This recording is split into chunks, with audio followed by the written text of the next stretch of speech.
Was Jesus mistaken when he said that Lazarus' sickness was not unto death? This is the question that we seek to answer today as we continue our verse-by-verse study of the book of John on Walking Through the Bible. The glory of his cross. If you have a Bible with you, turn to John chapter 11. We're going to be reading from verses 1 to 16. If you don't have a Bible, don't worry. Just follow along with us on the screen. The version that we'll be reading from is the New King James Version. So John chapter 11, beginning at verse 1. Now a certain man was sick, Lazarus of Bethany, the town of Mary and her sister Martha. And it was that Mary who anointed the Lord with fragrant oil and wiped his feet with her hair, whose brother Lazarus was sick. Therefore the sisters sent to him, saying, Lord, behold, he whom you love is sick. When he heard that, he said, This sickness is not unto death, but for the glory of God, that the Son of God may be glorified through it. Now Jesus loved Martha and her sister and Lazarus. So when he heard that he was sick, he stayed 2 more days in the place where he was. Then after this he said to his disciples, Let us go to Judea again. The disciples said to him, Rabbi, lately the Jews sought to stone you, and are you going there again? Jesus answered, Are there not 12 hours in the day? If anyone walks in the day, he does not stumble, because he sees the light of this world. But if one walks in the night, he stumbles, because the light is not in him. These things he said, and after that he said to them, Our friend Lazarus sleeps, but I go that I may wake him up. Then his disciples said, Lord, if he sleeps, he will get well. However, Jesus spoke of his death, but they thought that he was speaking about taking rest in sleep. Then Jesus said to them plainly, Lazarus is dead. And I am glad for your sakes that I was not there, that you may believe. Nevertheless, let us go to him. Then Thomas, who is called the twin, said to his fellow disciples, Let us also go, that we may die with him. The scene and time has shifted from the end of chapter 10, which would have taken place in what we would call mid-December. It is probably mid to late February by this point, as the events of this chapter will quickly transition into the Passover, which that year would have been at the beginning of what we would call April. In Bethany, near Jerusalem, there was a man named Lazarus who was sick. This is not the same Lazarus that Jesus talked about in the story of the rich man and Lazarus in Luke 16, so we need to keep that in mind. This Lazarus was the brother of Mary and Martha. If you recall from our study of Luke, we met these sisters by name in Luke 10:38-41. In that story, Jesus was at their house, and Mary was listening to Jesus teach while Martha was busy serving the guests. Martha wanted Jesus to rebuke Mary for not helping her, to which Jesus refused, for Mary had chosen the good part, and he would not take that away from her. John also tells us that it would be Mary who would anoint Jesus with the fragrant oil and wipe his feet with her hair, an event that John has yet to mention, but will mention in the next chapter.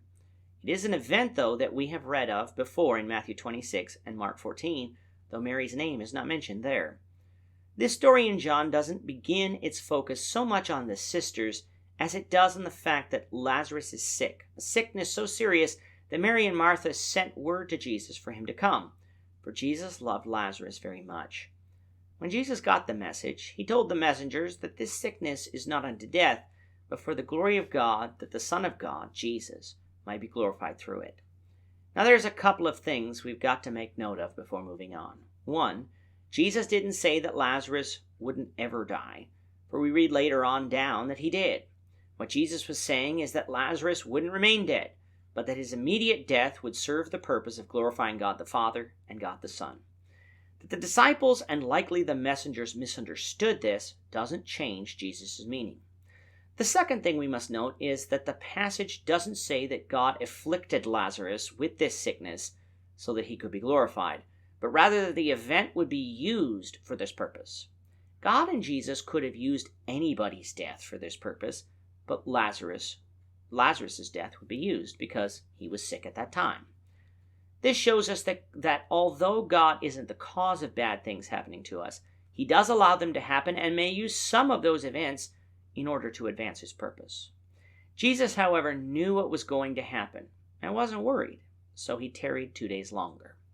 Remember, Jesus is in Perea, where he would have been a couple days' journey from Bethany, so that he waited 2 days will play a significant role in what will happen later on in this chapter. After those days were completed, though, Jesus did decide to go to Judea again. This move surprised the disciples, for the last time Jesus was there, at the end of chapter 10, the Jews tried to stone him. Was Jesus a glutton for punishment, or was he trying to get himself killed? Jesus' response is similar to the one that he said in John 9, verse 4. He told the disciples, "Aren't there 12 hours in the day? And if anyone walks in the day, he does not stumble, because he sees the light of the world. But if he walks in the night, he stumbles, because the light is not in him." What does Jesus mean here? That his ministry is not over yet. It is still day, even though it may be late in the day, in that his ministry is almost over. So since it is still day, he will not stumble. He will not be captured and put to death. If a situation arises where his life is in danger, he will escape, similar to how he did at the end of chapter 10. After he said that to them, he then told them the purpose of their journey, to wake Lazarus from his sleep. Now the disciples knew that Lazarus was sick, so they thought that if Lazarus was sleeping, resting, then that was good, as rest is a good way to overcome sickness because we allow our body time to heal.